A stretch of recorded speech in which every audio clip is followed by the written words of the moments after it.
Students, can you see the slide? Can anyone reply yes, sir? Yes, sir. Okay, perfect. Students, once again, welcome to Unit 1 of Risk Management Insurance. Well, in the previous class, we understood the definition of risk. So that is possibility of adverse results flowing from any occurrence. Then risk arises out of uncertainty. Any uncertain event, we call it as risk. Then we even understood the different types of risk. That is classification based on the consequence of the risk event, then classification based on the nature of the event, then we even understood classification based on the nature of environment. Then where we understood about speculative risk, pure risk, fundamental risk, particular risk, static risk, and dynamic risk. Then very important, students, we even understood the sources of risk. Yes, which are the two sources of risk? Yesterday we have discussed. Which are the sources of risk? Anybody? Which are the sources of risk? Sir, Internal and internal external and risk. external, sir. Very good. So external sources of risk and internal sources of risk. When we speak about external sources of risk, we discussed about anything beyond human control.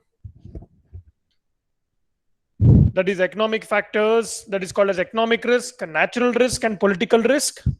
Then internal sources of risk, it can be a human factor risk, a technological risk, and physical risk. So the internal sources of risk can be avoided or it can be mitigated. Then we even discussed about the various methods of handling risk.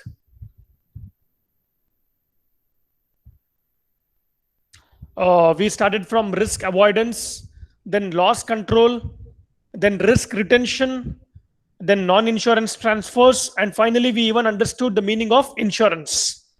So, well, insurance, it is a contract represented by a policy in which an individual or entity receives financial protection or even reimbursement against losses from an insurance. From whom? From an insurance company, right? The company pools clients' risk to make payments more affordable for the insured. Then we even understood the risk management process, that is identification loss exposure, then analyzing the loss exposure, selecting the appropriate risk management technique, then implement and monitor the risk management program. Then in today's class, we will try to understand risk identification. So, how to identify the risk, or what is the meaning and the types of risk identification? Okay, we'll try to understand in this session. See, risk identification is one of the most critical function of risk management. Is probably the risk identification process. A failure to recognize the existence of one or more potential events can result in a financial disaster. So, it is very important to identify the risk at an early stage. Correct? The importance of being able to anticipate the existence of the problem, so before it materializes, is recognized by everyone. But students, unfortunately, there is no scientific method or systematic approach to identify to risk identification process. So it is said that prevention is better than cure. All of you know that. So before something untoward incident happens, or before any accident, if you prevent it, if you avoid the loss, that is how you can prevent the risk. But identifying is an Herculean task over there, right? See, in the extreme case, the very existence of the risk may be unknown. Correct? So in the past, exposure identification has largely been exercised in terms of those exposures that are insurable and in terms of companies' past experience. The most difficult and Herculean part of the identification process is that it requires that the manager be continuously monitor, or if he is asking continuously what if questions. So risk identification, how do you define it? Is the process by which a business systematically and continuously identifies property, liability, and personal exposures as soon as or before they emerge. So risk identification, students, basically involves determining which risk might affect the project and documenting their characteristics. Let me see, any student is waiting outside.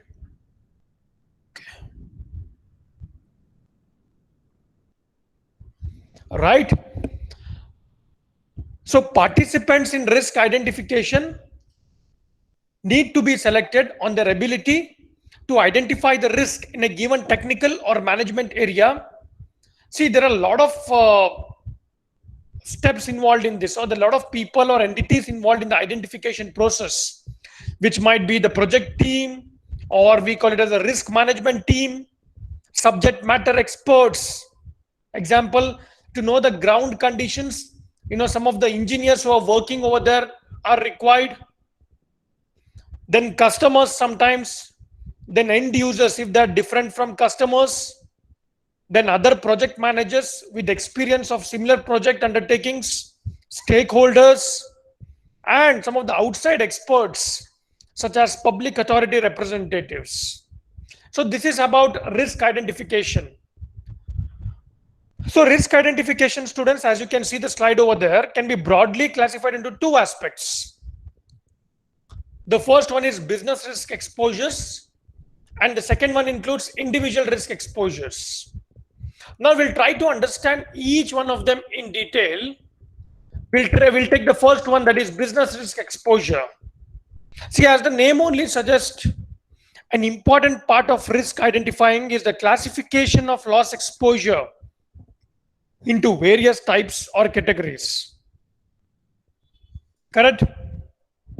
So when we speak about the business risk exposure, so there are various entities over there associated with business risk exposure.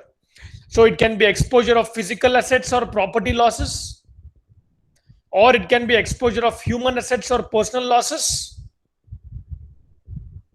Then it can be exposure of financial assets, exposure of legal assets, legal liabilities, exposure to legal liabilities, or it can be losses from external economic forces.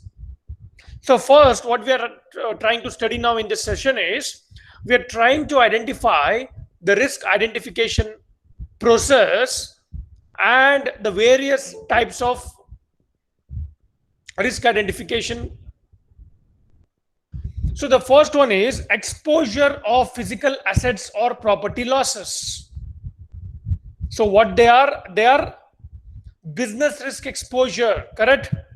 So we have something called as ACV and replacement cost. When we speak about exposure of physical assets or property losses, we have something called as actual cash value and replacement cost. We'll first understand these two concepts and then go ahead. So what do you understand by the term called as actual cash value here? ACV is the cost. Please understand, students, ACV is the cost presently. Now, when I use the term called as presently, that is not original purchase price, okay? The present price. ACV is the cost of what? The present price to replace or repair damaged property less the value of physical depreciation and obsolescence. I'll repeat once again. ACV is the cost presently, that is the present cost, to replace or repair damaged property less the value of physical depreciation and obsolescence. That is the actual cash value, also called as ACV. Then we have the replacement cost. So how it is different from the ACV? So replacement cost, also called as reinstatement value, is the cost at the time of loss to replace destroyed or severely damaged property with the same or like kind new property, or it is also the cost to repair the damaged property. Correct, students?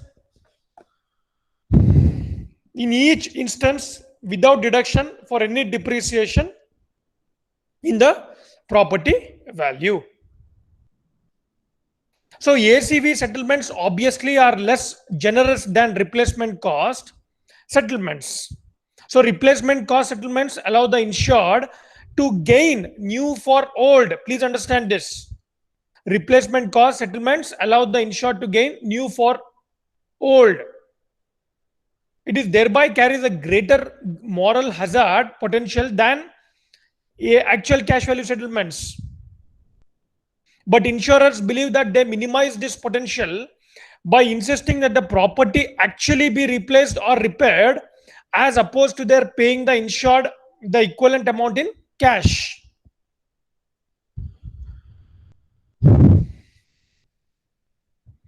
Next, what we are studying business risk exposure. So we studied exposure of physical assets or property losses. We tried to understand the actual cash value and replacement cost.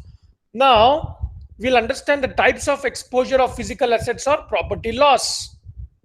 So there are 5 types, that is direct loss, indirect loss, net income loss, then decrease in revenues, and last one is increase in expenditure or increase in expenses. So we will try to understand each one in detail. So first we'll take the direct loss. So as the name only suggests, it is experienced when the property is directly damaged, destroyed, or disappear on coming in contact with the peril.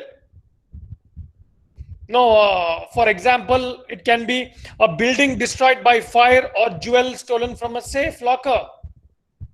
It's a direct loss. Correct? Types of exposure of physical assets, what we are understanding now. Then what is indirect loss over there? It refers to a situation where the value of the property is lessened as a result of direct damage to some other property. For example, meat and wine gets damaged when their environment is altered on account of changes in temperature or humidity. Or when a property consists of 2 or more components and one of them gets damaged, the other's value may be lessened. Correct? Or a part of factory building, though undamaged, being torn down to permit rebuilding.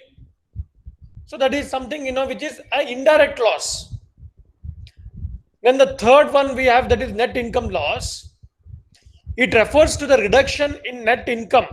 Please understand, it refers to the reduction in net income, that is revenue less expenses of the business when property is damaged or destroyed completely.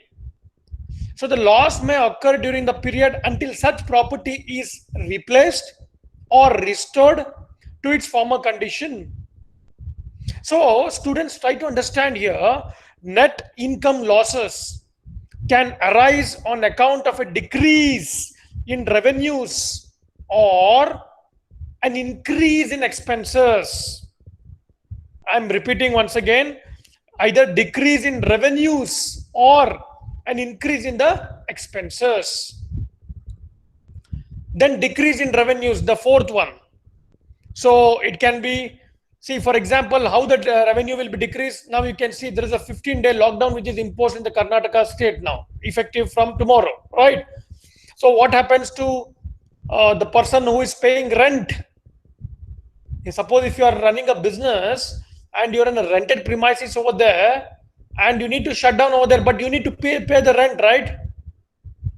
So loss of rent. So a tenant may not be responsible to pay the rent during the time property is not non-tenantable. Then interruption in operations. So what we are trying to understand here is decrease in revenues. So firms may suspend the operations when assets are damaged. Correct? So this can again lead to certain types of losses. It can be a loss of net profit or expenses that continue despite interruption. Then we have contingent business interruption. Correct. A firm may similarly suffer from contingent business interruption. So this is the loss which arises when the business depends on one supplier for its raw materials and other inputs. And the last one is increases in expenses. See, these may similarly be incurred when a firm has to spend extra money in the wake of damage to a property. So one such expense is like, rental charges incurred when the owner or occupant or a tenant has to occupy alternative premises. So similarly, students, a firm has to incur extra expenses to continue with at least a part of its operations. Correct? So this is because suspending all the operations might lead to loss of credibility, customer goodwill, and damage the business permanently.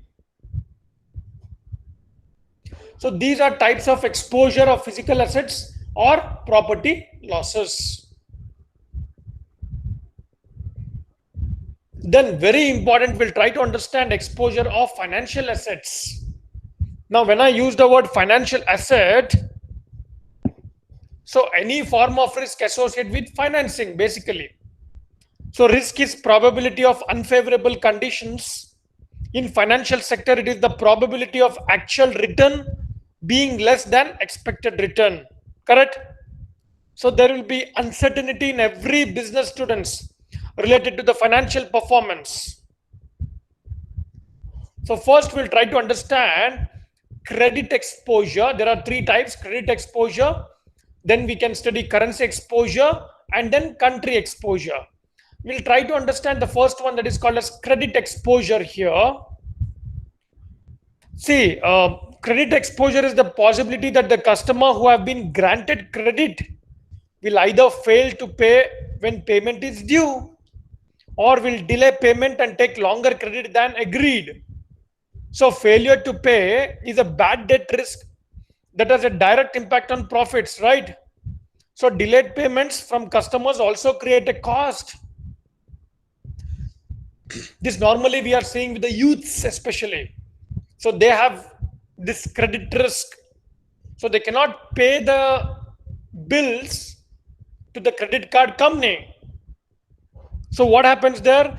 Delayed payments from customers also create a cost, because money is still owed that ought to be cash in the bank, either reducing a bank overdraft or earning interest on deposit, right? Then the second type is called as currency exposure.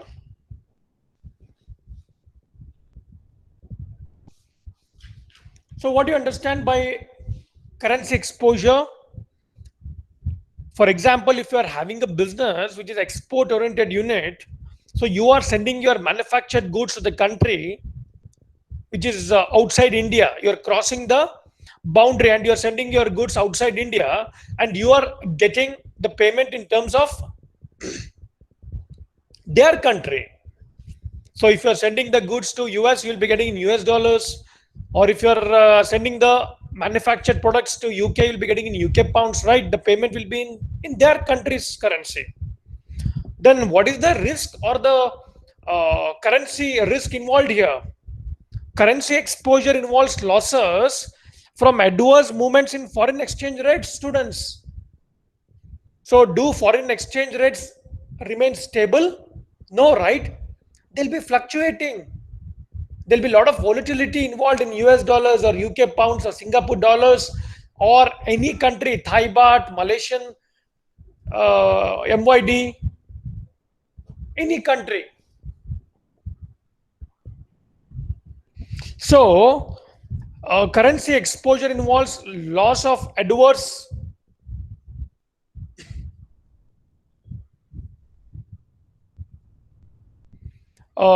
movements in the foreign exchange rates, both short term as well as long term.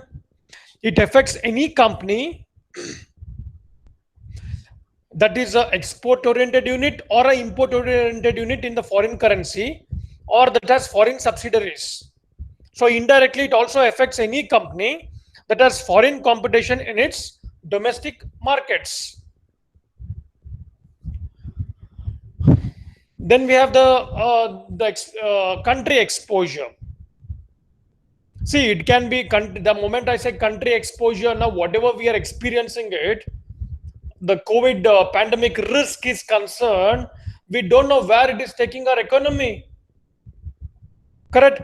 So it can, when I speak about the country exposure, we majorly think about the political exposure, the regulatory exposure, and the economic exposure. So when we clearly speak about the economic exposure, see, the unemployment rates also matters here. So this is the exposure that economic conditions within a country will have harmful financial consequences, particularly for inflation, or it can be interest rates, and it can be foreign exchange rates. Correct? So if a government were to decide, increase spending by borrowing heavily, then business opportunities would arise for suppliers and contractors to the government. But the financial consequences of a larger government spending deficit. So what do you mean by deficit here? There is excess of expenditure over income that must be financed by the government borrowing. That might be higher, much higher interest rates for commercial and private borrowers. So then we have exposure of human assets or personal losses. See, when we speak about the exposure of human assets or personal losses, the firm need to evaluate that of personal loss exposure to an individual, right? So the typical contingencies that employees face include loss of income on account of retirement, death, or even disability. The solutions that need to be considered by the organizations may include some of the retirement income provision by using public provident, that is provident fund, pension, and even gratuity, life and health insurance cover, and even very important, students, the disability benefits. So the financial losses that occur when one or more people, usually employees, die, reach old, or lose their jobs on account of some reasons. Correct? So similar situation may arise in the wake of loss of a key vendor or a customer on account of death, extended disability, or unemployment. So what happens? The risk manager must be alert to all these possible exposures. So he cannot simply wait for the situation to happen over there. He should identify the risk and take some necessary action immediately.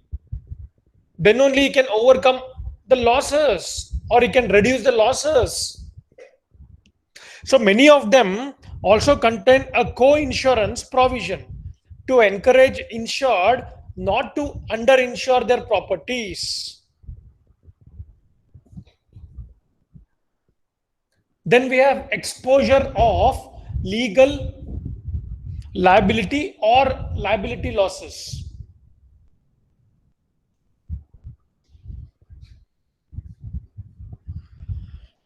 So liability for causing harm to others is the second major object of risk.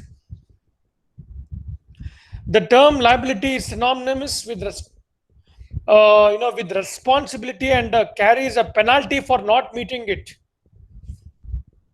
So it can be arises from ownership, or arises from manufacture, or it can arise from fiduciary relations or employer's liability. Now students, please understand, liability may be broadly divided into criminal liability or civil liability. So it is defined by its inclusion in the criminal procedure code. It is generally directed towards the wrongs against the society. Then we have civil liability. It is directed at wrongs against individuals and organizations in which one party brings a liability action against another.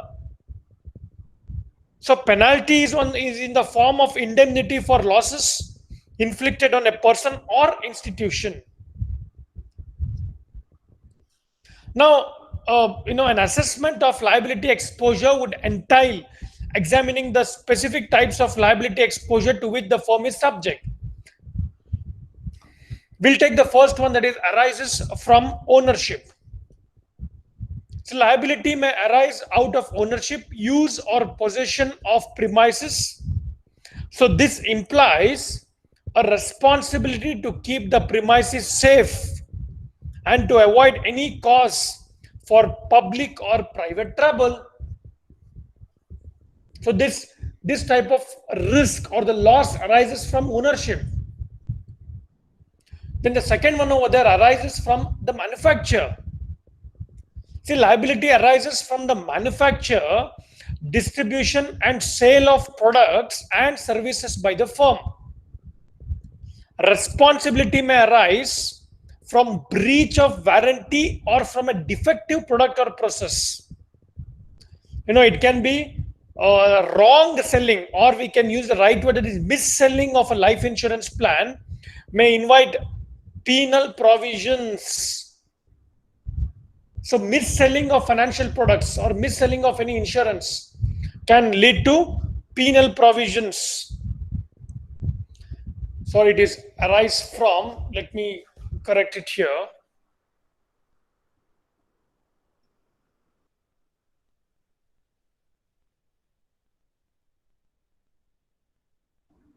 Okay.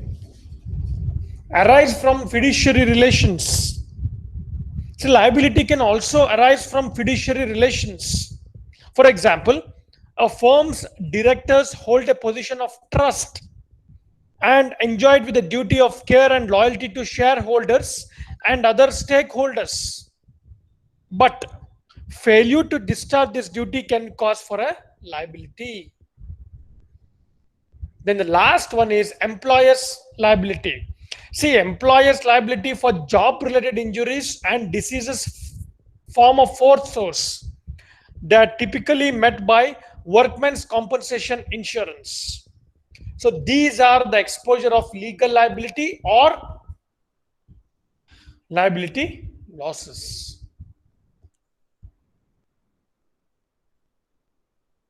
Then before going to the risk management techniques in work related injuries, we'll try to understand the losses from the external economic forces.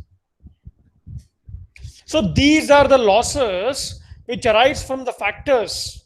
Please understand, when I use the word external economic forces, external means what? Outside the organization, right? So the losses that arise from the factors that are outside of the firm, changes in input and output prices, or changes in the exchange rate, and the financial distress experienced by important suppliers or purchasers. So we cannot avoid the loss caused by the economic forces. But what can be done is we can try to reduce the loss. So identifying loss exposures plays a very important role. So it is very necessary to identify all the loss exposures that can cause serious financial problems. So it can be like individual or personal loss exposures, or property loss exposures, or it can be a liability loss exposures. So what do you mean by individual or personal loss exposures here? It can be loss of earned income to the family because of the premature death of the family head, or it can be insufficient income and financial assets during retirement. So we have seen during these tough times from past more than 1 year, the financial situation of the family has worsened very much. So people are not having sufficient income. Then the third one is the catastrophic medical bills and the loss of earnings during an extended period of disability. Then loss of earned income from unemployment.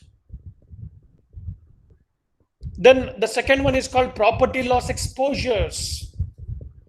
See, direct physical damage to a home and the personal property because of fire, lightning, windstorm, flood, earthquake, or other causes can be there, right? So we said direct physical damage.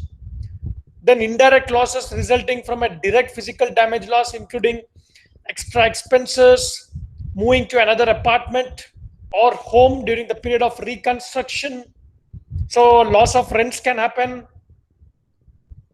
Then the theft of valuable personal property, including money and securities, jewelry, paintings and fine art, camera system, anything can go on. Then direct physical damage losses to cars, motorcycles, and other vehicles from a collision, and other than collision losses. Then again, this can happen, theft of cars, motorcycles, or other vehicles. So these are, property loss exposures. Anything can happen, students. See, we never knew that.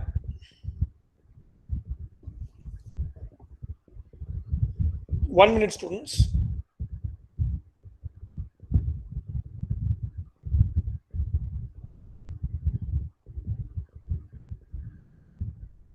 We never knew that the second wave of COVID will cause so much damage to this particular state. We initially saw in Kerala the numbers were increasing, but who knew that, in a very short span of time, the number of deaths also increased, the number of cases also increased, due to which the lockdown got imposed again in the Karnataka state, right? So just imagine the risk involved here. Just imagine the losses involved here. Correct? Then we have liability loss exposures, the legal liability arising out of personal acts that cause bodily injury or property damage to others, payment of attorney fees and other legal defense costs. So these are, how to identify. We need to first identify the loss exposure. So identification of the risk plays a very, very important role in the entire risk management process here.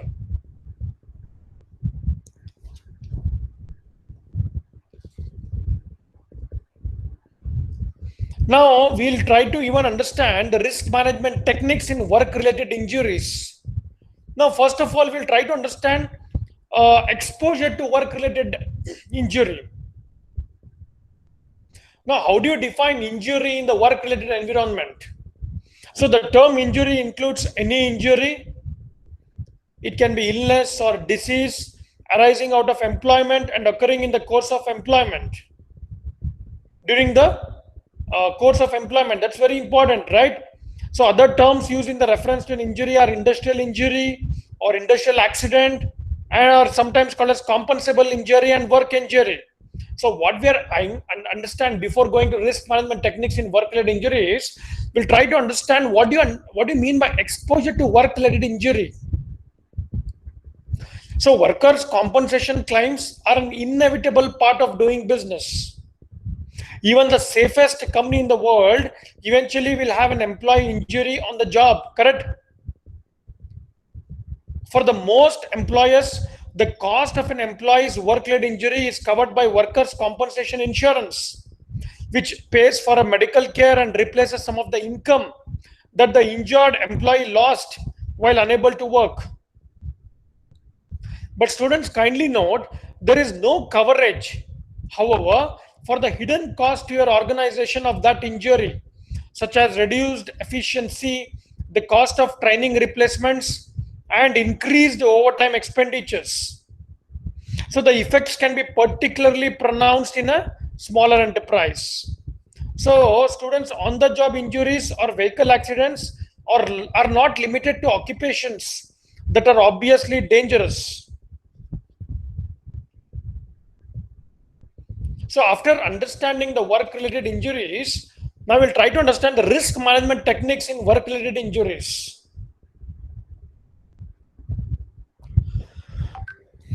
Again, we have understood the risk avoidance, loss prevention, and loss reduction, but we'll try to understand the risk management techniques in work-related injuries. The first one, what we'll take is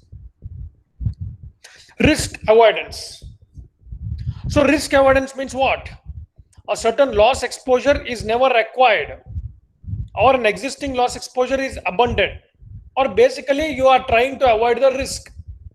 For example, a firm may decide not to use a certain machine or a piece of equipment in the production process because of potential injury to employees, correct? So it can decide, the manager can decide not to use a particular equipment or not to use a particular space because there is all potential that the injury might happen to an employee. So it can avoid that. Then the second risk management technique in work-related injuries is loss prevention. See, loss prevention refers to measuring or measures that reduce the frequency of a particular loss, that is preventing the loss basically. So always we say, right, prevention is better than cure. How can we prevent the loss? That is again very Herculean task.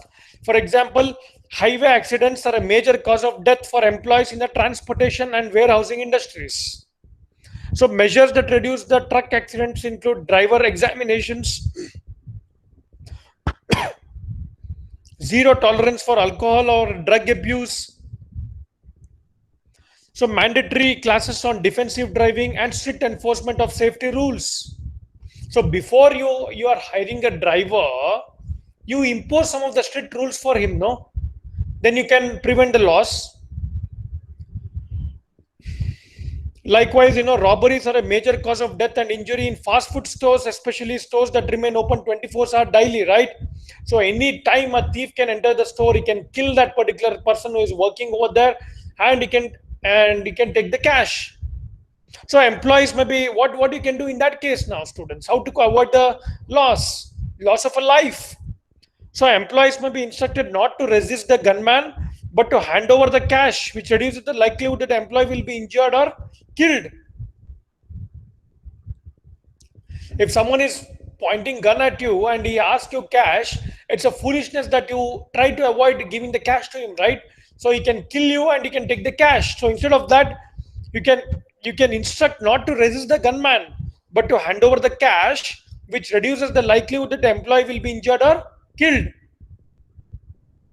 So finally, many employers have a policy or a random drug testing to reduce the frequency of employee injuries from substance abuse.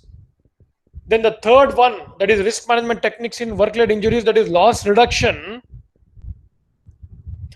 See, loss reduction refers to measures that reduce the severity of a loss after it occurs. I'm repeating once again. Loss reduction refers to the measures that reduce the severity of a loss after it occurs. For example, a daily newspaper may have a disaster plan for printing the paper at an alternate location if the main plant is damaged by a fire or flood or any other cause. As a result, revenue will continue, correct, and the total loss is reduced. Such measure reduce the severity of losses after they occur.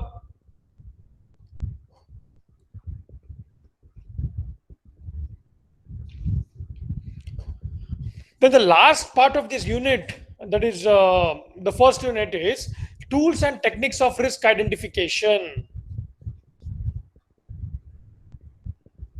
So the first one could be the documentation reviews. So how to identify the risk? That is, again, that's what I told you. Identifying the risk is an Herculean task. But what are the tools and techniques of risk identification? The first one could be documentation reviews, right? So these reviews involve comprehensively reviewing the project documents and assumptions from the project overview and the detailed scope perspective in order to identify the areas of inconsistency or lack of clarity. Then the second tool or technique of risk identification could be gathering the information or information gathering techniques. See, students, these techniques, that is information gathering techniques, are used to develop lists of risk and risk characteristics. So how can you do that basically, students? There's a very important thing is brainstorming session. Brainstorm is what? It is employed as a general data gathering and creativity technique which identifies the risk, ideas, or the solutions to issues. So you can use a group of team members or the subject matter experts to gather the information. Then we have Delphi technique, DELPHI, Delphi technique. So this technique gains information from experts about the likelihood of future events, that is risk that's going to happen.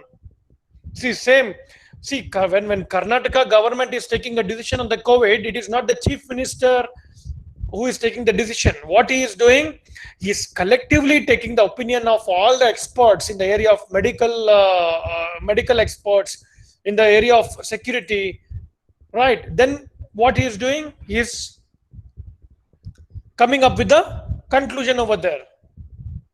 So same Delphi technique is using. He is gaining information from experts about the likelihood of the future events or risks that are occurring in the state.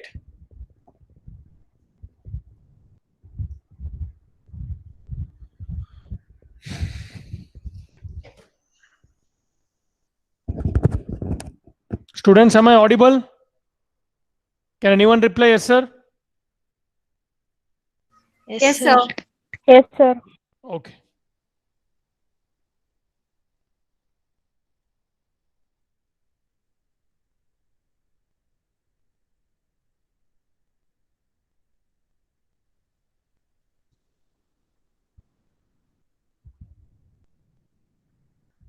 Students, 1 minute beyond 1 minute.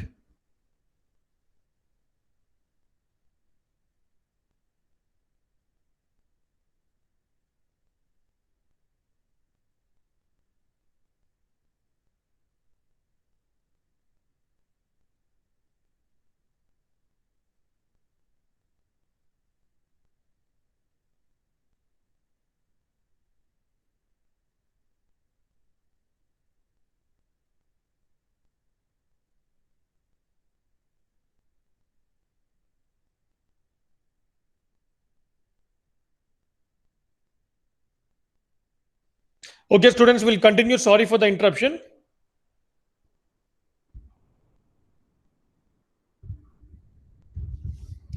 So, a Delphi technique, that is, this technique gains information from experts about the likelihood of the future events.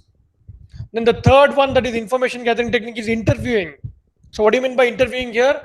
Interviewing in a face-to-face meeting comprised of project participants, stakeholders, subject matter experts, and individuals who may have participated in similar past projects for gaining the first-hand information about and benefit of other experience and knowledge. Then the fourth one is a root cause identification. So this is a technique for identifying essential causes of risk. Correct? Finding the root cause of the problem, basically. Then the last but not the least is strength, weakness, opportunity, and threats. That is SWOT analysis.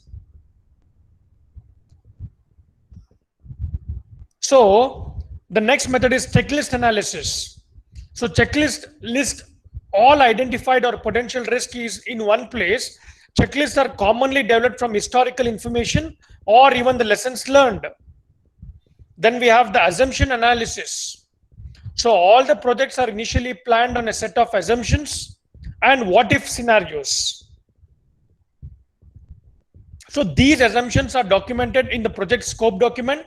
During the risk identification, assumptions are analyzed to determine the amount of inaccuracy, inconsistency, or incompleteness associated with them.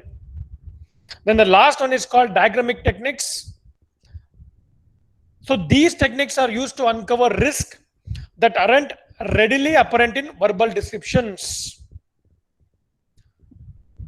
So these are some of the concepts what we have understood in today's session. So majorly we try to understand about the risk management process. Then today we majorly discussed about the risk identification. So here we discussed about the business risk exposures and the individual risk exposures. Then even we understood about the exposure of physical assets or property losses, wherein we understood about actual cash value and the replacement cost.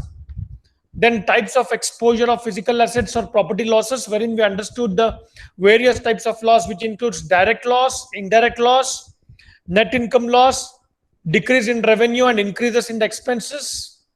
Then exposure of financial assets, we understood about the credit exposure, the currency exposure and the country exposure. Then we understood about the exposure of legal liability or the liability losses. Then finally, we understood about the risk management technique in work related injuries. So wherein we understood about the concepts related to risk avoidance, then loss prevention, and finally loss reduction. Students, we will end the session for the day. So tomorrow I'll continue with the unit 2 of risk management and insurance. Thank you so much for your patience listening to all of you.